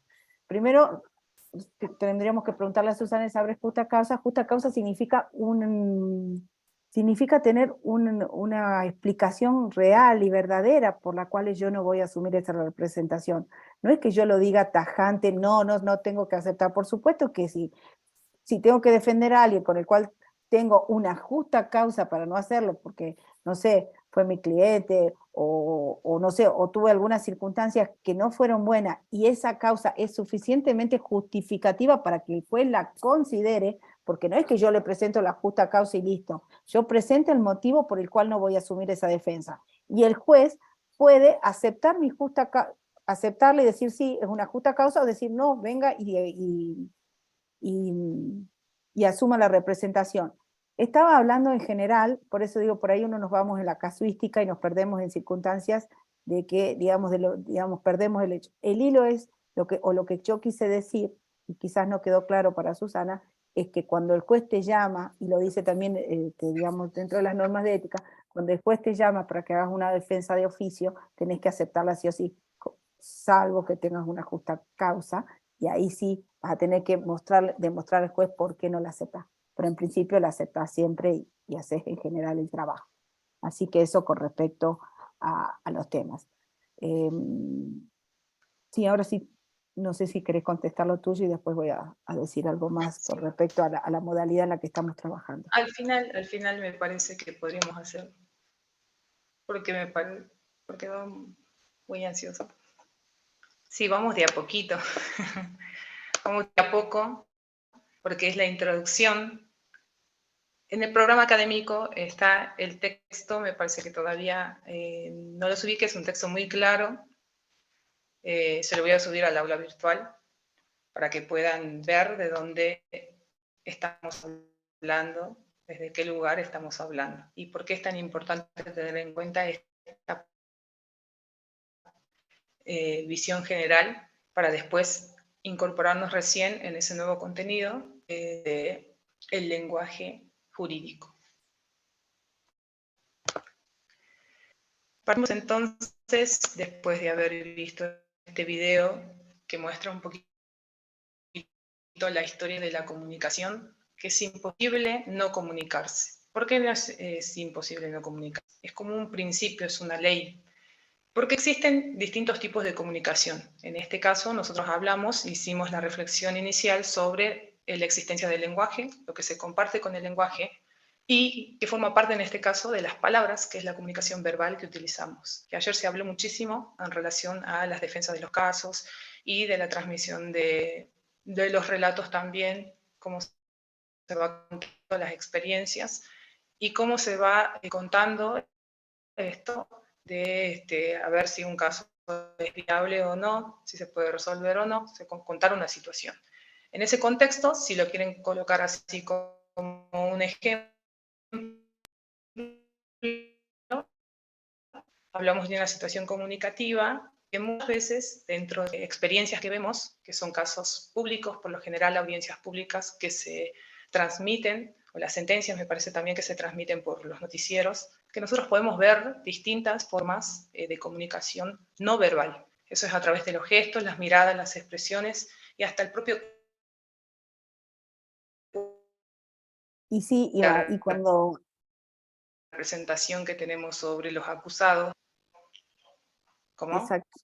No, primero que se te estaba yendo un poquito la voz, y segundo que esto que hablamos de la comunicación verbal y la no verbal, o del lenguaje no verbal como gestos, expresiones y el propio cuerpo, es lo que llamamos también la comunicación o el lenguaje corporal, y se utiliza, y la tenemos muy en cuenta y se utiliza mucho en esto que vos decías en el área de lo jurídico. Pero bueno, cuando hagamos lo del lenguaje jurídico retomaremos un poquito sobre este tema también. Claro, por eso es importante tener en cuenta la perspectiva general. Es una visión que sí o sí está, ¿no? Y es para todas las disciplinas. Yo estaba comentando de algunos casos que vi también en algunos noticieros de cómo se realiza la representación que tenemos nosotros sobre un acusado.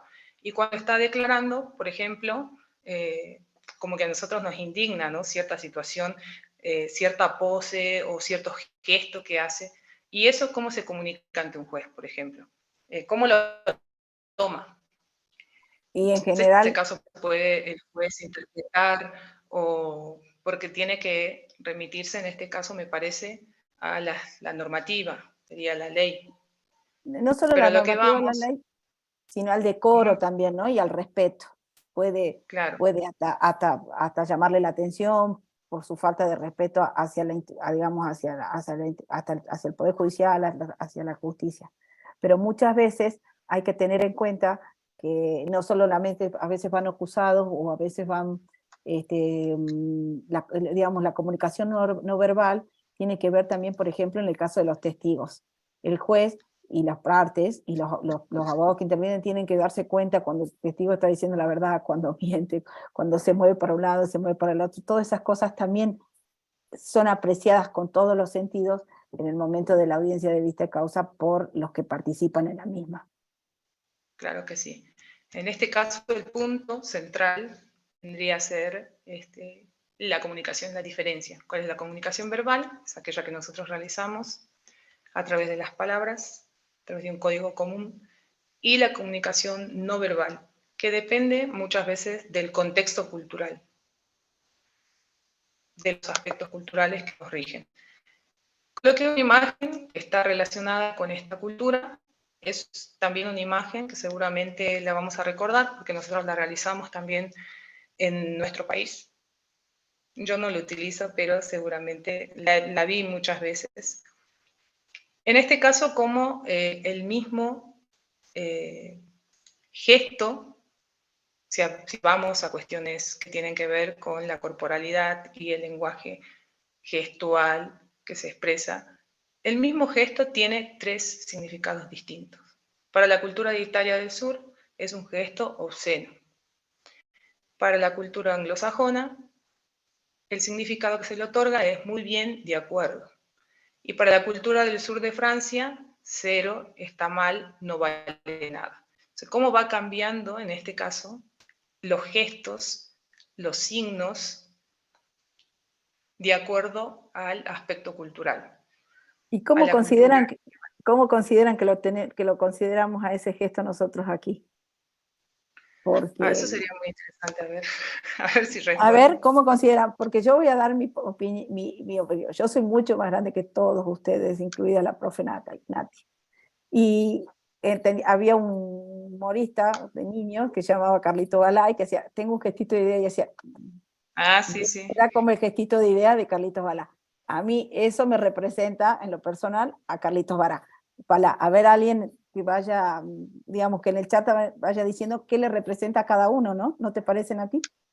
Sí, Por lo sí, menos me leemos parece. 10 y seguimos. Ok, eso me parece. Parece que significa de 10, ok. De 10, Posta, bien. dice uno. Ok, Depende listo. del contexto. O sea Voy que a ir. estamos muy cerca de la cultura anglosajona, digamos, en este sentido y en esta interpretación, estamos más cerca de la cultura anglosajona que en el resto de las otras dos. ¿Sí? Perfecto. Depende del contexto, dijeron. Es un 0, dice otro, claro, y después, por supuesto, depende del contexto, como dice la profe. Todo ok, todo está bien. Muy bien.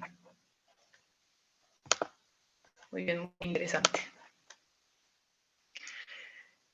En el texto de Marín, en el capítulo 2, que, bueno, está como ya le expliqué, que lo voy a subir después para que puedan entender, es un texto muy sencillo y solamente sería como que retomar la lectura de esta parte, de la figura 2.2, está ahí, de donde se realizó la extracción, cité en esta sola fuente, debería haberlo colocado. En el caso de los gestos a nivel del rostro, me parece que hay una sistematización más concreta. Hay como ciertas regularidades que se van viendo, o recurrencias serían ciertas recurrencias que se van viendo en cada una de las culturas. Por ejemplo, nosotros sabemos que cuando estamos cansados, ¿cuál es el gesto que colocamos cuando estamos cansados? La gestualidad que ofrecemos. Cuando estamos enojados, también. Hay como, por eso, ciertas recurrencias al respecto. En el caso del orden jurídico, ahí te consulto, Andrea, y sería muy bueno que nos expliques si hay también, si ocurre, o si se puede diferenciar, por ejemplo, los gestos que están relacionados con la mentira Yo o creo con que la sí, falsedad, yo creo que sí, que son identificables o no. inclusive creo que es una de las facultades o de las, digamos, de las competencias que tienen algunos digamos, que tienen que desarrollar los jueces en darse cuenta cuando el testigo está mintiendo o no, o cuando está, o muchas veces se dan cuenta en el acto cuando está tratando de omitir decir la verdad. Y recuerden que las testimoniales, cuando uno, antes de iniciar su testimonio o prestar su testimonio, el juez le toma juramento de ley, es decir, jura decir la verdad, solo la verdad de lo que sabe y conoce. Entonces, cuando cuando el juez se da cuenta que en definitiva está haciendo un gesto o con los gestos está demostrando que no está diciendo toda la verdad o que está inventando o que está pensando la respuesta para ver cómo la acomoda, muchas veces le sigue indagando a los efectos de después remitir las constancias a la justicia del crimen para que se investigue si efectivamente no había faltado al juramento, y ahí después vamos a hablar de las palabras sacramentales del lenguaje jurídico al juramento que Claro, eso prestó, ya al juramento que prestó en el momento de que comenzó su declaración testimonial. Hay un muy videito que era bien. un poquito largo, que vamos a ver si mañana lo podemos pasar un poquito, donde muestra las actitudes de los testigos frente a las preguntas. Mañana lo vamos a pasar un ratito, un poquito más, un ratito. Toda situación comunicativa se encuentra compuesta por una persona, lugar, asunto y momento. Hace rato en las respuestas dijeron que este gesto que mostramos estaba muy relacionado también con el contexto. Por supuesto que sí, va a estar relacionada también con el momento. Este mismo gesto que tenemos aquí al lado también, o sea, es un signo que tiene una relación con un contexto, también con quien realiza la expresión y con un lugar donde se realiza el asunto de por qué se realizó ese tipo de mensaje y en qué momento, en qué situación. Pasamos entonces a ver cuáles son, en relación a las personas, cuáles serían los factores psíquicos y relacionales. Factores sociales y factores lingüísticos o cognitivos.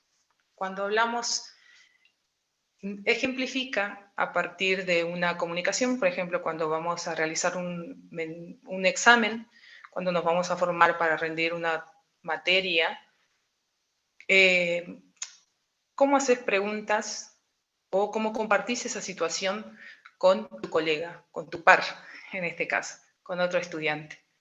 Depende muchísimo cuáles son los factores psíquicos y relacionales, porque tiene que ver con esta relación que vamos compartiendo. No es lo mismo estar entre colegas, también como estos factores sociales intervienen, no es lo mismo estar entre colegas o en un determinado grupo social que realizarlo en otro tipo de contextos. Por eso es que intervienen en este mensaje, cómo se va transmitiendo el mensaje a través de las personas o en qué situación se van compartiendo.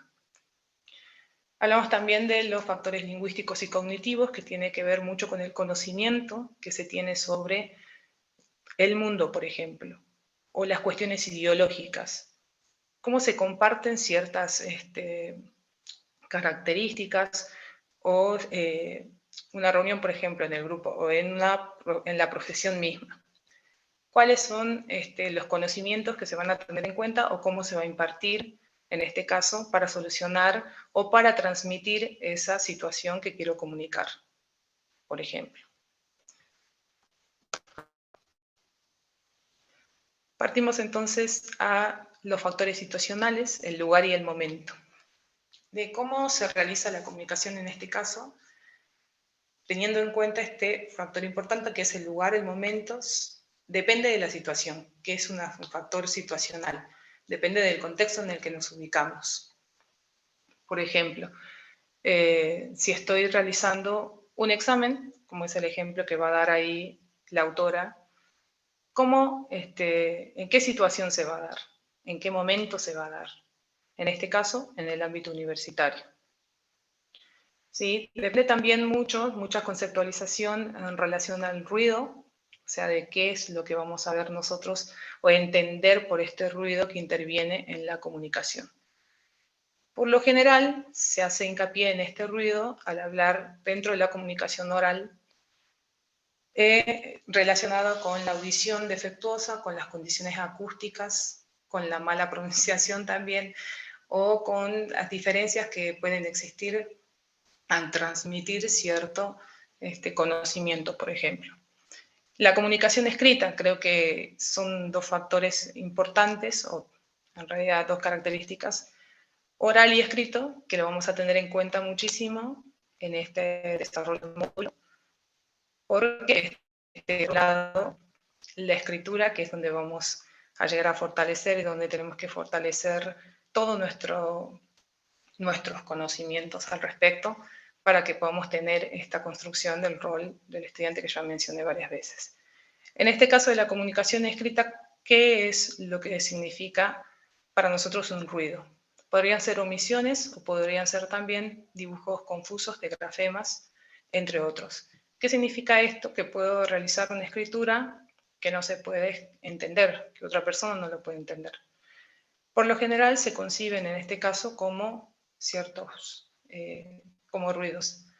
En el caso también de el silencio, porque es muy importante para tenerlo en cuenta en el momento que realizamos la comunicación, como el silencio en algunas culturas, o sea, la comunicación tiene mucho que ver con el aspecto cultural.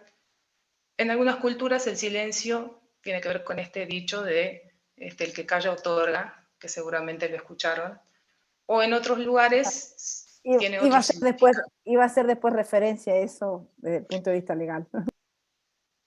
Claro, es que no hablas, y en otro caso, o sea, estás como dando esa relación de poder, la estás maximizando, o sea, siempre en la comunicación, por más que nosotros queremos que la comunicación no sea asimétrica, sino que sea como horizontal y que tengamos también la posibilidad de escuchar, de hablar, de compartir, de discernir, de hacer con el otro, siempre. Nosotros cuando hablamos desde lo, digamos, desde los jurídicos, de los tribunales, dice el que calla otorga, no señor, el que calla nada dice, ni otorga, ni acepta, ni... Pero bueno, esa es una práctica que siempre decimos, ¿no? Es decir, el que calla otorga, no, el que calla nada dice, ni otorga, ni se abstiene. Y después hay una cuestión muy compleja, o muy sí, importante, digamos, en el caso de cuando un socio en una asamblea societaria se abstiene de votar. ¿Vota a favor? ¿Vota en contra? ¿Qué significa la abstención? ¿Que el que calla otorga o el que calla nada dice? Bueno, ahí hay Bueno, distintas... quizás en otra cultura el significado tiene que ver simplemente con no querer decir nada. Por el Con contrario, callarse. y No el querer decir contrario, nada o no querer participar. Por eso es que influye mucho la cultura, en este caso. claro, y en otras culturas el no decir nada es asentir y decir, pero lo digo con tanta fuerza que lo callo, ¿no? Claro. Son Muchas veces, interpretaciones. muchas veces, También, ah, perdón. también encontramos como interlocutores y que expresan las relaciones de poder. Siempre en la situación comunicativa, en una comunicación, existen relaciones de poder. ¿Qué significan las relaciones de poder? Es lo que mencionamos con estos ejemplos. El que calla otorga. ¿Cómo sería en este caso la relación de poder? Que le estás dando lugar a que la otra persona con quien te estás comunicando ejerza una postura dominante sobre tu propio discurso. Entonces, por eso hay que medir en algunas ocasiones hay que medir algunas palabras y también tener en cuenta estos dichos, ¿no? Del silencio, de los ruidos que nos hacen también la comunicación y de las relaciones de poder que existen entre los mismos interlocutores. Exactamente. Muy bien. Pasamos así a grandes rasgos. Me parece que hoy lo vamos a ver así a grandes rasgos porque ya nos quedan pocos minutos. Sí. Le hablamos de los signos naturales. ¿Por qué partimos del lenguaje a nivel general? ¿Y por qué hablamos en este caso de signos naturales? ¿Qué son los signos naturales? ¿Qué representa la imagen en este caso? Para todos los que están conectados, si pueden responder.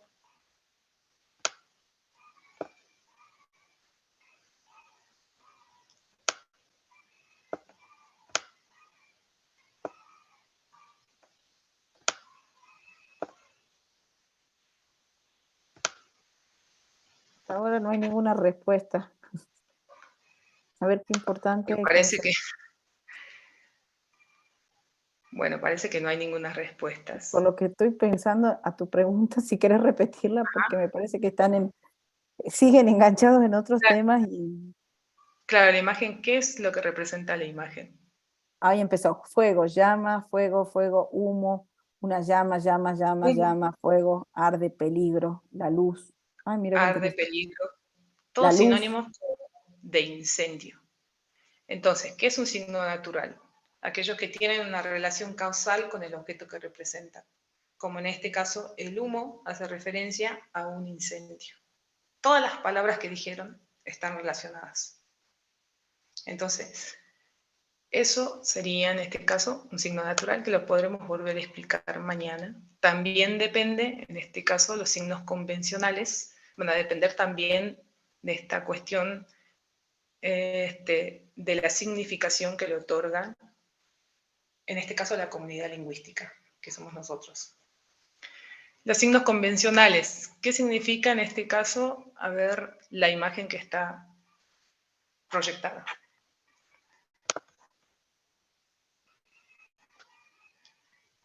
Siguen con la otra, siguen con paz mental, con fuego, calor, luz, incendio, incendio, calor. Hablan del peligro. Siguen hablando de la imagen del calor. A ver si alguien puede empezar ya a escribir sobre lo que están viendo ahora. El semáforo de alto siguen. Un fósforo, incendio. Alguien habló de un semáforo. Permiso, puedo pasar. Advertencia, fuego, luz, esperanza, orden. Ahora ya hablan de semáforo. Orden, precaución, avanzar, autoridad, semáforo, orden, orden, seguridad, prevención, alerta, orden. Creo que está el verde. Luz verde, avanzar, atención, conflicto. Avanzar. Avanzar. Porque está en verde. Claro. No, Los distintos colores. ¿Qué quiere decir? Porque nosotros realizamos estos semáforos, quienes los construyeron. ¿Y qué significa para nosotros cada una de las luces? Avanzar, dijeron en la casos Algunos de tener avanzan en verde. Precaución, dicen otro. Precaución normativa. Seguridad, cotidiano, seguridad, stop. Entonces, estos signos convencionales son simbólicos, signos